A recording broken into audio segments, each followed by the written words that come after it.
You are witnessing the next Kings of Comedy! In just 6 years, 85 South has grown from a comedy podcast to one of the game's biggest media companies, all built independently. And now the industry has started to notice. These three dudes right here are the three young lions patrolling the block as we speak. These are the next great ones. If they stay together, this is king level stuff I'm talking here.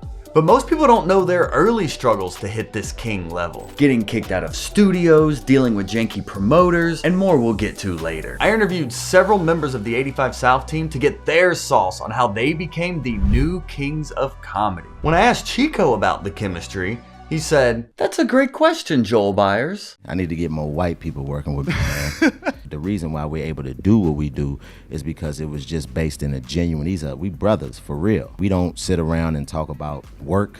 We talk about life. We know each other's children, families. I've been to these people's houses and hugged their mothers. So they not new to this, they grew to this. Over the years, the 85 South fam has grown exponentially, but the core has been the same from the jump. The show's executive producers are Chad Oubre, Joe Newman, and Kat. Joe, also 85 South's director, has known Chad since college. Before 85 South, they worked with minor people like Tyler Perry, Shaq, Steve Harvey, which is actually where they met the show's third executive producer, Kat.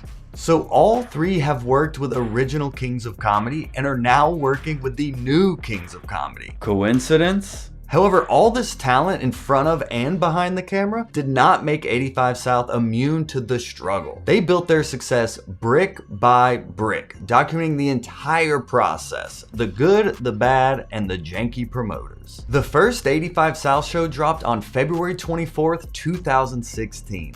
It was recorded in Steve Harvey Studios before they got kicked out in the most perfect 85 South way. Man, we got kicked out, man, because I fucked around and fired a blunt up in that bitch. You only tell them, man. And that gas, it stayed in that motherfucker for 3 days. And somebody who don't smoke, they nose is extra sensitive. And somebody was loud with, "Somebody been smoking in here!" This highlights another ingredient in the 85 South sauce: authenticity. Because that's what makes people fuck with you.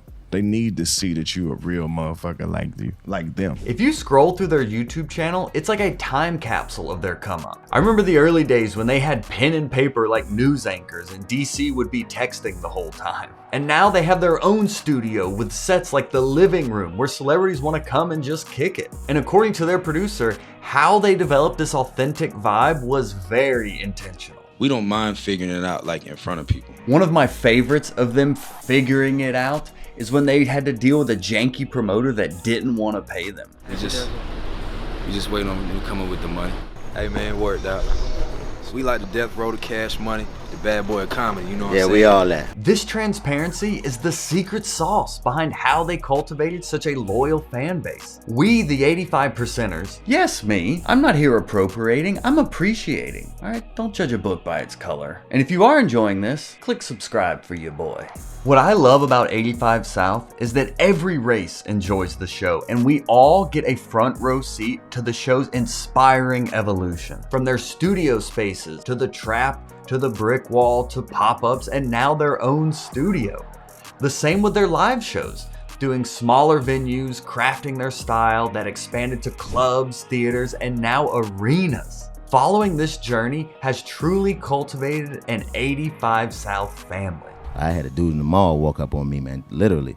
"Chico, I love you, nigga. I love you." But just like the fans have been listening to them, they have been listening to the fans. I'm always looking at these comments online. Even when we go to live shows, man, like I try to be the most unassuming person. Asking them what they think about the show. The people don't like us. We don't really have too much. We know what people want. We know what they need because they seen us come up and rise as comedians and be on television and be on different shows.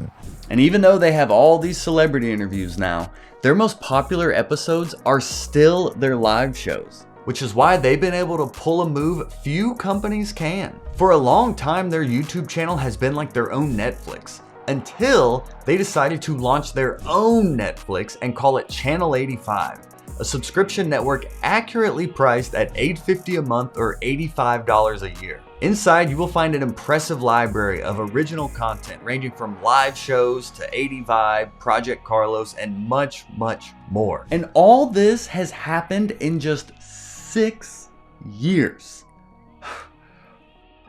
It's wild to think they've been crowned the new kings of comedy and are still just getting started. And so is this channel. I'm comedian Joel Byers, and please subscribe so my wife doesn't make me get a real job.